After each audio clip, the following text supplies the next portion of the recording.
Alhamdulillah, wassalatu wassalamu ala rasulillah.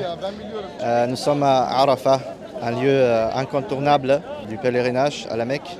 Et donc même quand on fait le petit pèlerinage, Umrah, et ben, en général on vient visiter et, parce qu'elle a beaucoup de mérites.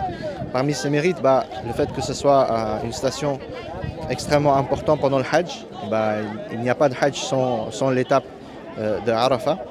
Et pendant Arafat, les pèlerins montent sur cette colline et ils restent pendant un certain moment. Et dans les hadiths du prophète sallallahu alayhi wa sallam, des mérites et des bienfaits sont évoqués, notamment le fait qu'Allah subhanahu wa ta'ala va se vanter devant les anges par rapport à ces pèlerins et qu'il va exaucer toutes leurs du'a et qu'il va leur pardonner tous les péchés. Il n'y a pas une miséricorde qui descend plus qu'elle descend à ce moment-là, à cet endroit-là.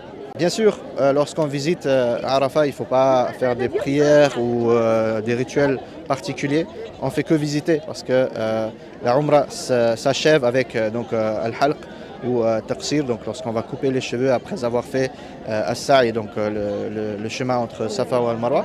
Parmi les bienfaits aussi et parmi les choses qu'on se commémore lorsqu'on arrive à cet endroit-là, c'est le discours du prophète sallallahu alayhi wa sallam lorsqu'il a fait son unique Hajj. Le prophète sallallahu alayhi wa sallam a fait un discours magnifique à ce moment-là qui est vraiment très important.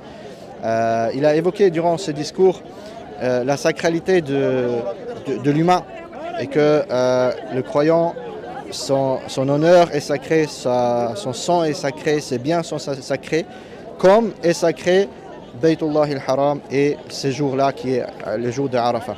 Et il a évoqué aussi l'interdiction de riba, l'usure, des intérêts usuraires. Et il a anéanti tous les contrats qui ont été faits avant l'islam, à ce moment-là aussi, qui concernent Al-Riba.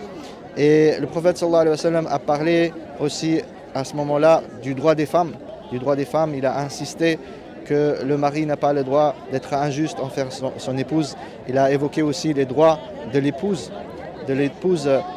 et il a évoqué le droit de l'époux par rapport à l'épouse et d'autres choses extrêmement importantes. Donc voilà, Jabal al-Rahma, magnifique colline, qu'Allah subhanahu wa ta'ala nous accorde sa miséricorde. Barakallahu fikum.